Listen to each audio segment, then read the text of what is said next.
Hello friends, आपका बहुत बहुत स्वागत है आपके इस यूट्यूब चैनल जिसका नाम है गौतम कोचिंग क्लासेस। तो दोस्तों, अगर आपने हमारा चैनल अभी तक सब्सक्राइब नहीं किया है तो कृपया हमारा चैनल सब्सक्राइब कर लें ताकि आगे आने वाली अच्छी वीडियोस जो है वो आपको मिलती रहे। तो दोस्तों, आज जो हम करने वाले हैं वो क्लास 10th के हिस्ट्री का चैप्टर 2 स्टार्ट करने वाले हैं जिसका नाम है the nationalist movement in Indo China.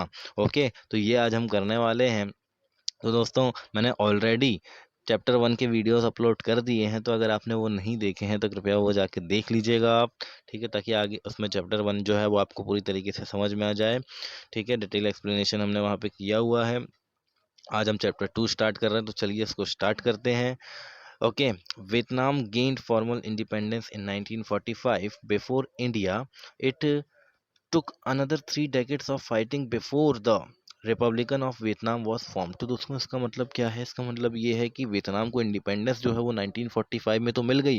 That is called the formal independence. मतलब उसको फॉर्मल इंडिपेंडेंस तो मिल गई एक तरीके से, लेकिन वहाँ पे अभी भी अगर अपन बात करें तो रिपब्लिक नहीं बना था वो। ठीक है, क्या जो वियतनाम है वो रिपब्लिक नहीं बना था। इसका मतलब क्या होता है? जो हेड ऑफ द स्टेट होता है वो अभी भी वहाँ पे इलेक्टेड नहीं होता था। ठीक है, तो जो वहाँ का राजा होता था, वहाँ का जो हेड ऑफ स्टेट होता था, उस राज्य का जो हेड होता था, उस जो देश का हेड होता था, वो अभी भी इलेक्टेड नहीं होता था। वो सिस्टम वहाँ पे चल रहा है। तो उसके लिए भी वियतनाम वालों ने क्या किया दोस्तों? वियतनाम वालों ने 30 साल तक लड़ाई लड़ी है ना। 3 डेकेड्स तक उन्होंने लड़ाई लड़ी रिपब्लिक बनने के लिए, और आखिर में क्या हो गया दोस्तों? रिपब्लिक ऑफ वियतनाम बन गया। And this chapter on Indo China will introduce you one of the important states of peninsula, namely Vietnam. तो पेनिनसुला की जो बहुत ही आप देखा होगा कि इंडिया के बाद आता है म्यांमार, है ना।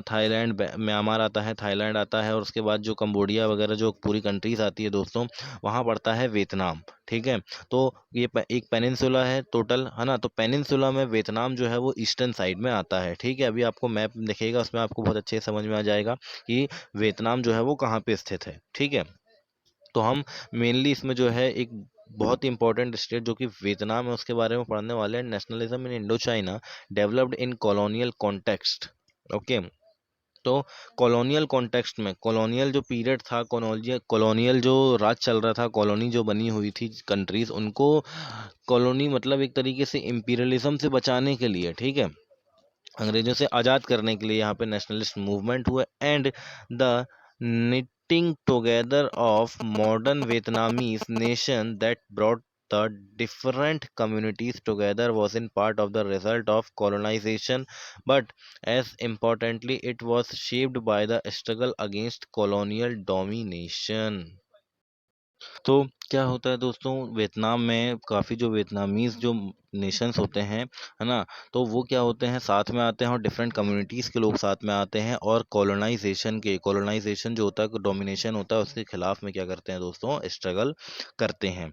ठीक है, and if you see the historical experience of Indo China in relation to that of India, you will discover important differences in the way colonial empire functioned and the anti-imperial movement developed। ओके, तो यहाँ पे अगर आप historical experience देखेंगे Indo China वाला, है ना, in relation to the India, India के रिलेशन में अगर आप देखेंगे तो यहाँ पे डिफरेंट डिफरेंट वेज जो होते थे कॉलोनियल एम्पायर्स के, वो किए जाते थे। ठीक है, एंड एंटी इम्पीरियल मूवमेंट, है ना, जो एंटी इम्पीरियल मूवमेंट हुए वो भी डिफरेंट डिफरेंट तरीके के, वो डिफरेंट वेज में हुए। And by looking at such differences and similarities you can understand the variety of ways in which the nationalism has developed and shaped the contemporary world। okay, तो अगर आप इनके differences के बारे में देखेंगे और इनके इस बीच में जो सिमिलैरिटीज़ थी उनके बारे में देखेंगे कि भाई किन वे में, है ना, किस तरीके से यहाँ पे नेशनलिज्म डेवलप हुआ है, तब अपन ये देख पाएंगे दोस्तों कि किस तरीके से ये जो कंटेम्प्रेरी वर्ल्ड था, जिस तरीके से ये पूरा चल रहा था, ये किस तरीके से डेवलप हुआ था। तो देखिए ये है ना, यहाँ पे आपको दिखेगा दोस्तों, ये मैप दिख रहा है आपको। ठीक है, ये है कंबोडिया आपका। ठीक है, ये आपको दिख रहा है वियतनाम। ठीक है, ये है लाओस। ठीक है, ये दिख रहा है, ये है वियतनाम दोस्तों। ये जो ये है ना, ये ईस्टर्न पार्ट में, ये यहाँ से यहाँ तक, ये है क्या अपना वियतनाम। ठीक है,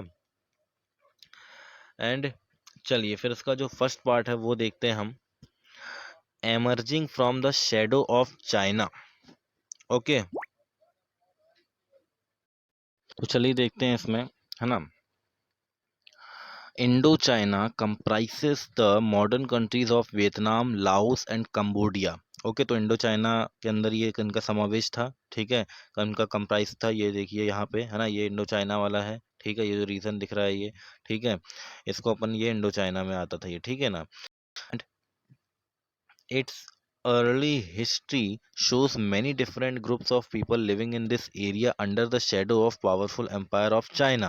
ओके, तो यहाँ पे जितने भी लोग रहा करते थे डिफरेंट कम्युनिटीज़ के, अगर अपन मान ले या डिफरेंट ग्रुप्स के मान ले, तो दोस्तों ये सभी क्या होते थे, ये सभी चीन की छाया में थे, ठीक है, चीन की शेडो में थे, यानी कि चीन के जो है, चीन के एक तरीके से कह सकते हैं चीन की छत्र छाया में थे, ठीक है, क्योंकि चीन उनके ऊपर क्या किया करता था, रूल किया करता था, ठीक है, एक समय पे, पहले की अपन बात करें तब की बात कर रहा है ये, ठीक है, हिस्ट्री में। And even when an independent country was established in what is now northern and central Vietnam, its rulers continue to maintain the Chinese system of government as well as Chinese culture.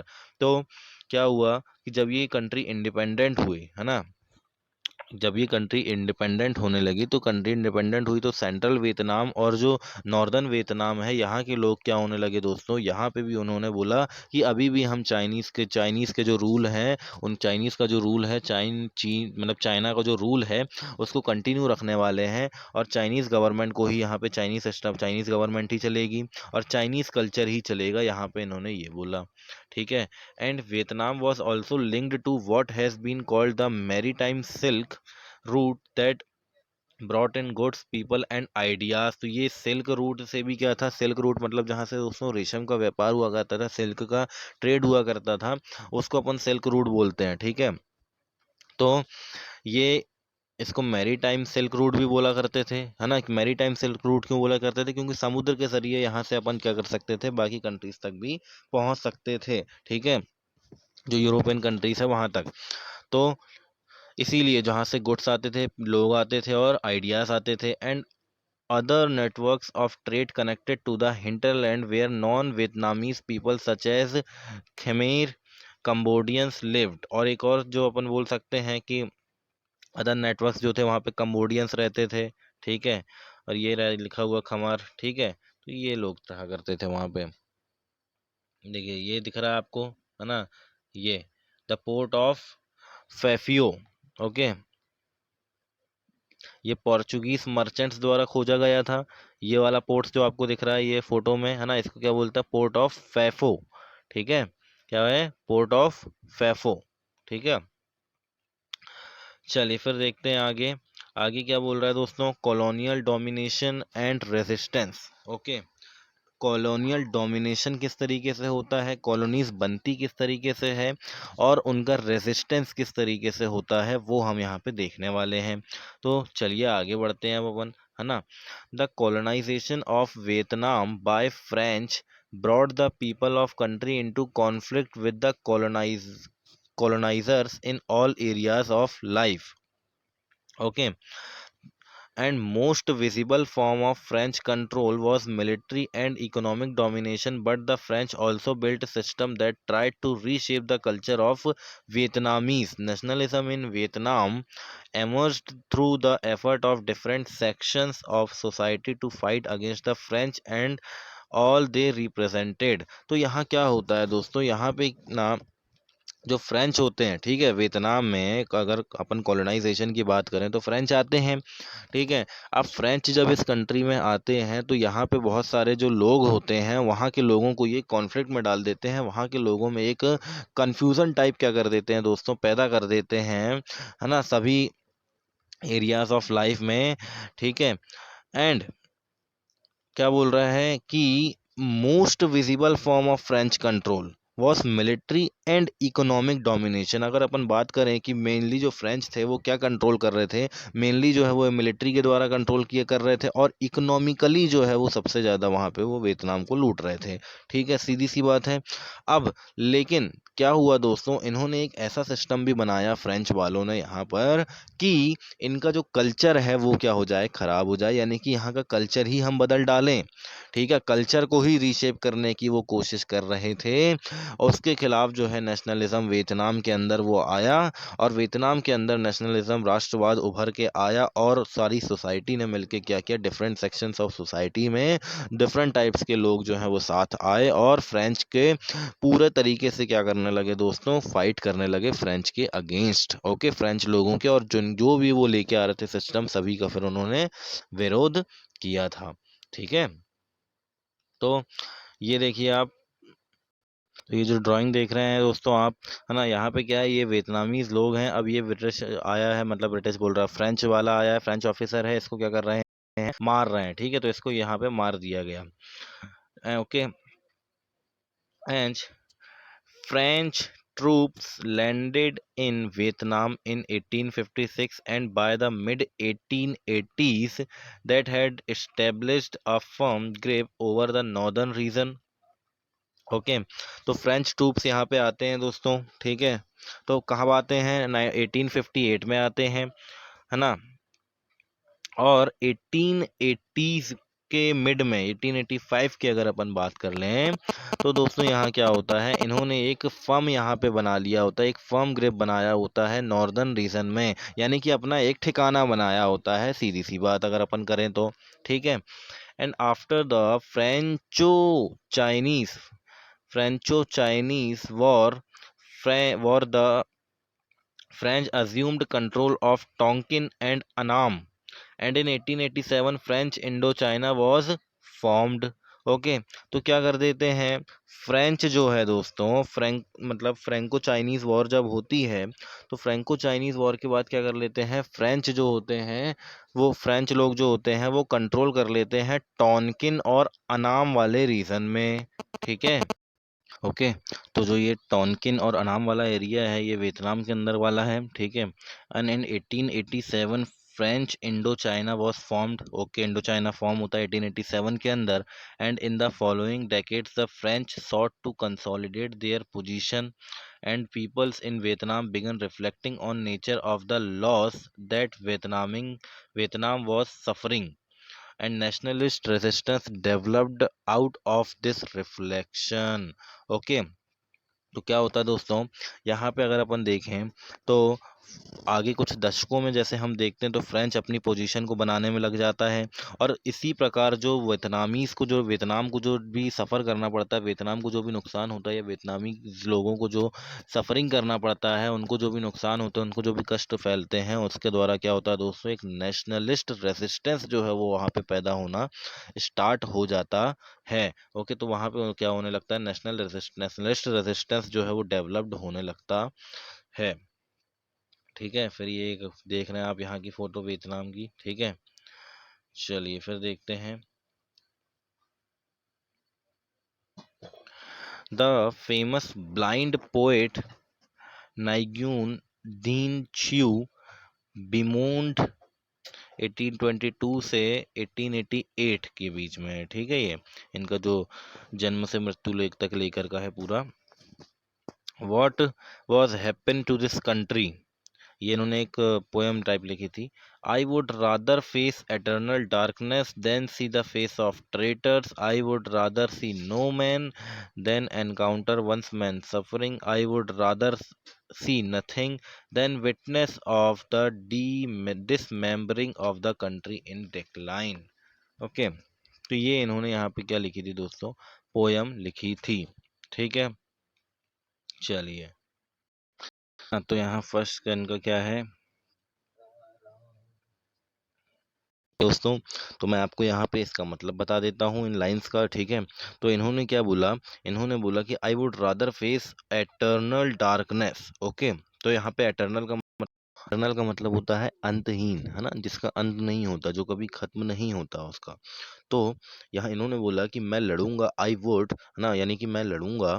ठीक है, मैं इसके खिलाफ आवाज़ उठाऊंगा, और मैं जो है वो रिबेल करूंगा, और मैं लड़ूंगा, है ना, मतलब रादर देन, है ना, इसके बजाय कि मैं क्या करूं दोस्तों, जो एटर्नल डार्कनेस है, जो कभी ना खत्म होने वाला अंधेरा है, उसको झेलूं, उसको फेस करूं। ठीक है, and then see the face of traitors, तो ट्रेटर्स यानी जो धोखेबाज लोग हैं, उनका चेहरा देखूं।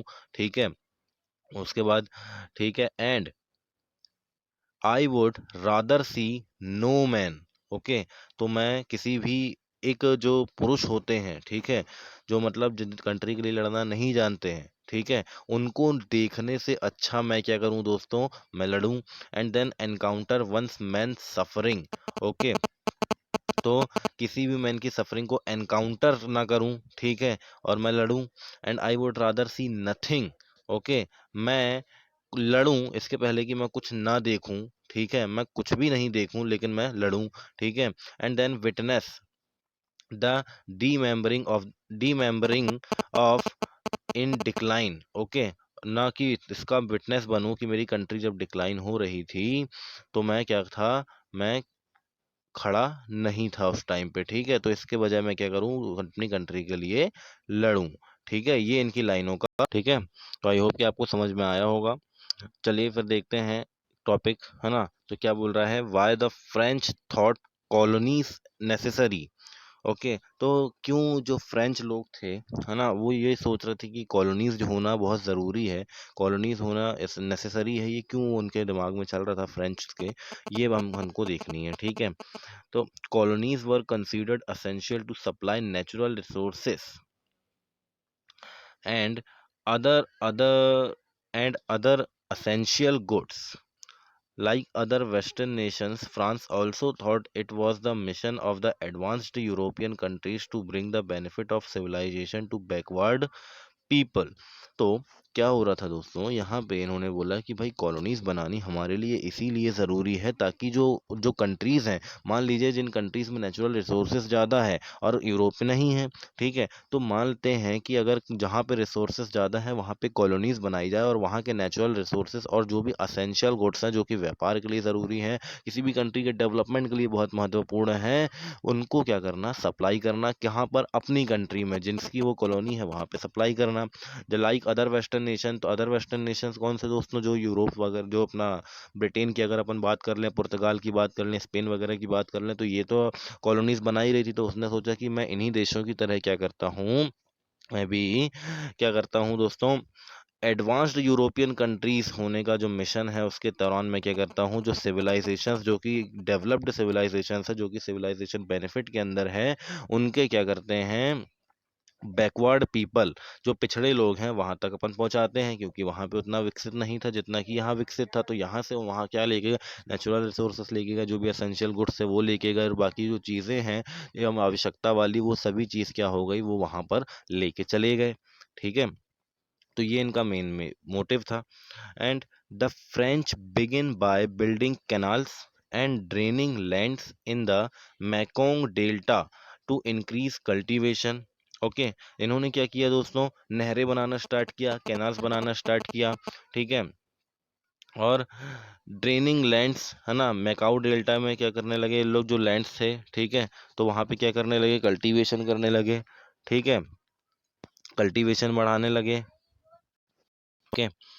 And the vast system of irrigation work works canals and earthworks built many with forced labor increase rich production and allows the export of rice to the international market, ठीक है। तो इन्होंने क्या किया, इरिगेशन सिस्टम जो था वो बहुत बड़ा किया अपना, ठीक है, इरिगेशन सिस्टम वहाँ पे लगाया, है ना, कैनाल्स बनाई वहाँ पे, ठीक है, और मेनली क्या हुआ, जो फोर्स्ड लेबर हुआ करती थी उसके ज़रिए उन्होंने राइस का प्रोडक्शन बढ़ाया, और राइस का प्रोडक्शन बढ़ा के वो क्या करने लगे, इंटरनेशनल मार्केट के अंदर एक्सपोर्ट करने लगे, किसका, राइस का, ठीक है, तो राइस का एक्सपोर्ट करने लगे इंटरनेशनल मार्केट में। And the area under rice cultivation went up to 274,000 hectare in 1873, ठीक है।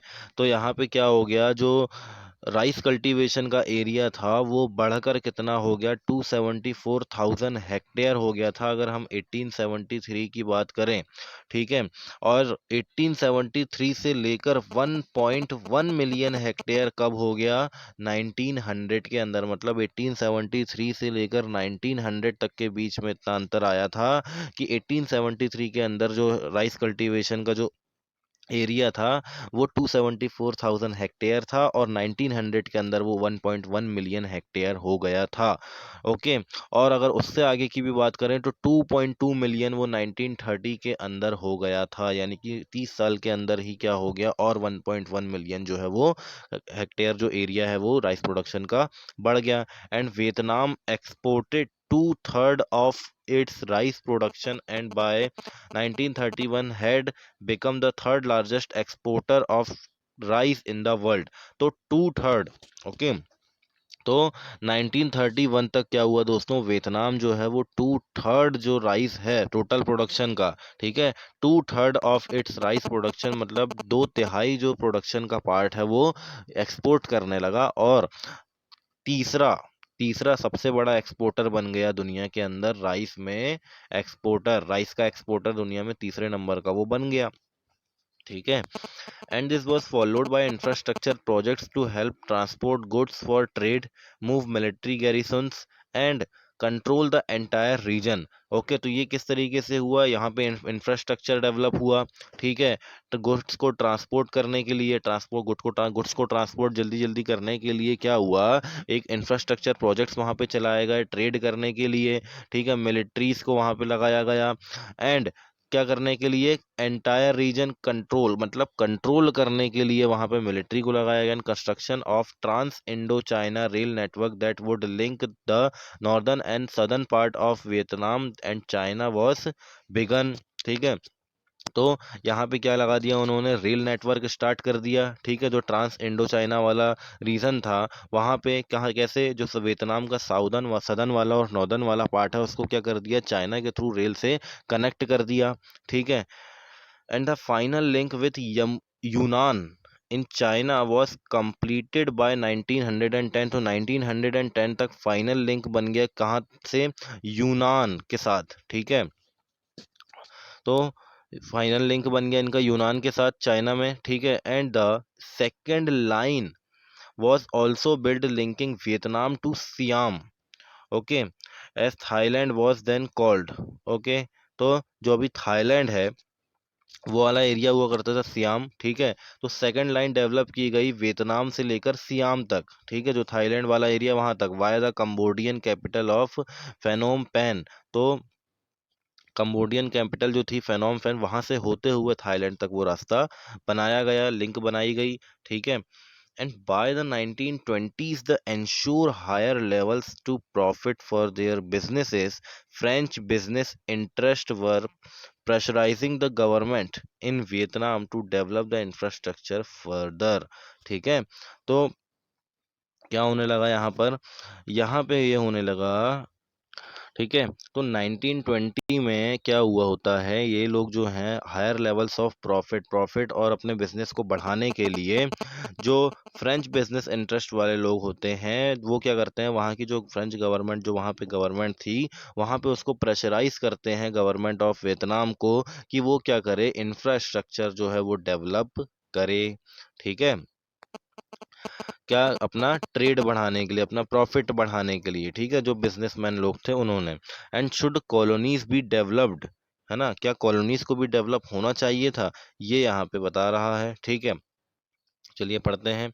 Everyone agreed that colony had to serve the interest of the mother country. Okay, but the question was how. Some like Paul Bernard, an influential writer and policymaker, strongly believed that economy of the colonies needed to be developed। He argued that the purpose of acquiring colonies was to make profits। Okay, तो यहाँ पे क्या बोला जा रहा है दोस्तों, इसका मतलब क्या है कि सभी इस बात में सहमत है कि भाई जो भी उपनिवेश यहाँ पे आए हैं, जो भी कॉलोनीज बनाने लोग जो यहाँ पे आए हैं, जो कॉलोनाइजर हैं जो भी यहाँ पे आए हैं, उनको जो मातृ देश है, मदर कंट्री है जिस पे वो राज कर रहे हैं, जिस पे वो कॉलोनी बना रहे हैं दोस्तों, तो वहाँ पे क्या हो रहा था, वहाँ पे उनको ये इस बात का ध्यान रखना चाहिए था कि हमको इस देश का भी क्या करना चाहिए था, इसकी कंट्री के इंटरेस्ट में भी कुछ हमको काम करने चाहिए थे जो इसके लिए विकास वाले हों, है ना, कंट्री के लिए कुछ करना चाहिए था जिस पर उन्होंने राज किया है। ठीक है। तो क्या है कि जो क्वेश्चन ये कहते हैं कि कैसे करते वो, ठीक है। तो यहाँ पे एक पॉल बेनार्ड है, ठीक है, जो कि बहुत इन्फ्लुएंशियल राइटर हैं और पॉलिसी मेकर हैं, ठीक है। तो वो कहते हैं तो वो ये कहते हैं कि इकोनॉमीज जो है वो क्या होनी चाहिए, कॉलोनीज की डेवलप्ड होना चाहिए, ठीक है। और वो इस बात पे आर्ग्यू करते थे कि आपने जो कॉलोनीज को एक्वायर किया है वो प्रॉफिट के लिए ही किया है केवल, ठीक है। इस बात के वो केवल प्रॉफिट के लिए ही कॉलोनीज को एक्वायर करना, ये जो है इसके खिलाफ थे, ठीक है। And if the economy was developed and the standard of living of the people improved they would buy more goods, ठीक है। अगर सीधी सी बात है, अगर इकोनॉमी हमारी डेवलप्ड होती है, ठीक है, तो वहाँ के लोगों का अगर स्टैंडर्ड ऑफ लिविंग बढ़ता है तो वो और ज़्यादा चीज़ें खरीदने के लिए क्या हो जाते हैं, खरीद सकते हैं। And the market would consequently expand and leading to better profits for French business, ठीक है। तो मार्केट क्या होगा, वहीं का मार्केट जो है वो बढ़ेगा, ठीक है। और यहाँ पे बेटर प्रॉफिट्स हो पाएगा, कहाँ, इसको फ्रेंच बिजनेस के लिए। तो वो यही बोल रहे थे कि अगर वहीं पे ये लोग विकास करते तो उनके ही प्रॉफिट, जो उनका ही बिजनेस है उसको क्या हो बोलता, वहाँ का जो बिजनेस है उसको ज़्यादा प्रॉफिट होता, ठीक है। And Bernard suggested that there were several barriers to economic growth in Vietnam, high population levels, low agricultural productivity and extensive indebtedness amongst the peasants।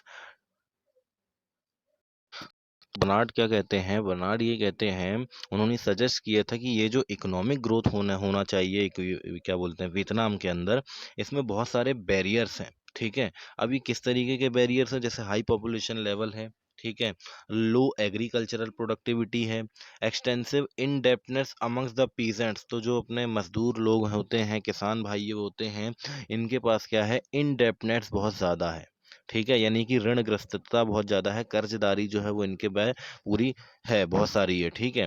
And to reduce rural poverty and increase agricultural productivity it was necessary to carry out land reforms as a Japanese had done in the 1890s। तो ये बोलते हैं कि अगर ये सब चीज़ों को हमको कम करना है, एग्रीकल्चरल प्रोडक्टिविटी को बढ़ाना है, ठीक है, इंडेपेंडेंस को ख़त्म करना है, तो हम, और रूरल पॉवर्टी को ख़त्म करना है, रिड्यूस करना है रूरल पॉवर्टी को, तो हमको क्या करना पड़ेगा, हमको एक लैंड रिफॉर्म लेके आना पड़ेगा, ठीक है। क्या करना पड़ेगा, लैंड रिफॉर्म लेके आना पड़ेगा, जैसा कि जापान ने 1890s के अंदर लेके आया था, ठीक है।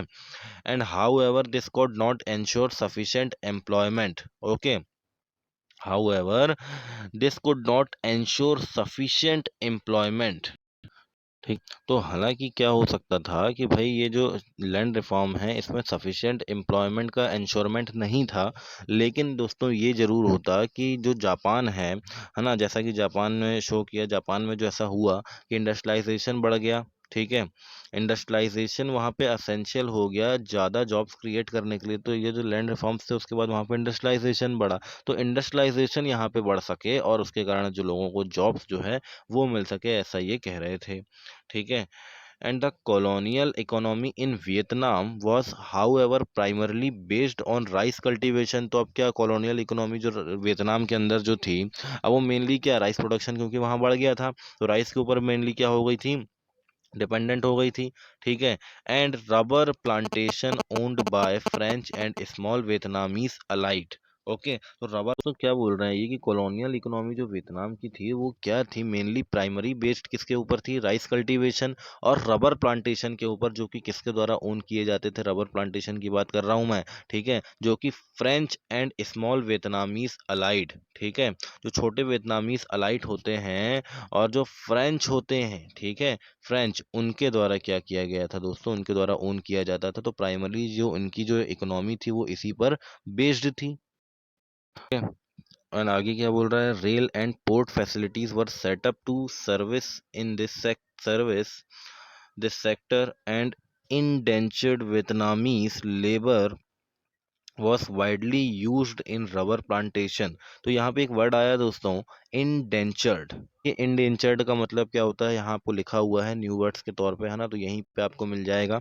अ form of labour widely used in plantation from the mid 19th century. Okay, तो जो मिड 19th सेंचुरी है उससे जो लेबर हैं, ठीक है, वो जो प्लांटेशन के लिए यूज किया उनको इंडेंचर्ड लेबर कहा गया है। Okay, and labourers works on the basis of contracts that did not specify any rights of labourers but give immense power to employers. Okay, and employers could bring criminal charges against laborers and punish and jail them for non fulfillment of contract। तो ये contract के दौरान काम करते हैं, और कौन क्या बोलते हैं कि भाई कॉन्ट्रैक्ट्स के दौरान तो ये काम करते हैं, लेकिन कॉन्ट्रैक्ट अगर पूरा नहीं हुआ तो ये जेल भी भिजवाया जा सकता है एम्प्लॉयर्स के थ्रू। तो एम्प्लॉयर के पास जो है वो थोड़ी एक्स्ट्रा इसमें पावर होती है।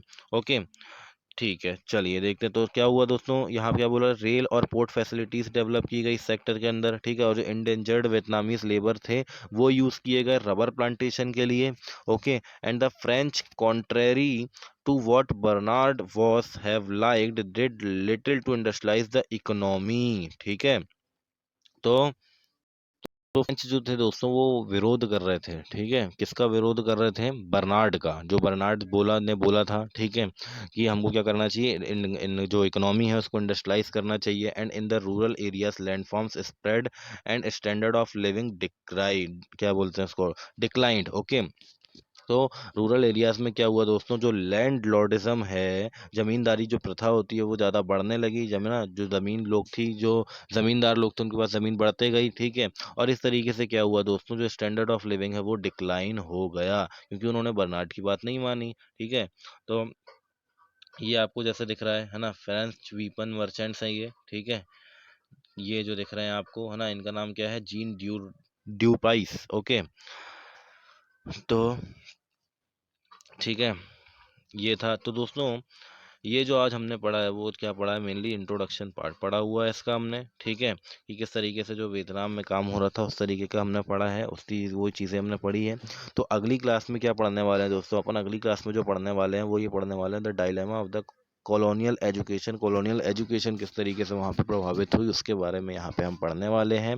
तो आई होप कि आपको समझ में आया होगा। ये हमारा जो चैप्टर है उसका अंडर क्या था, जो इंट्रोडक्शन वाला पार्ट है वो हमने आज किया है, ठीक है। आई होप कि आपको समझ में आया होगा, और आपने अगर हमारा चैनल सब्सक्राइब नहीं किया है तो कृपया हमारा चैनल सब्सक्राइब कर लें, ताकि आगे आने वाली अच्छी वीडियोस आपको मिलती रहे। ठीक है दोस्तों, चलिए।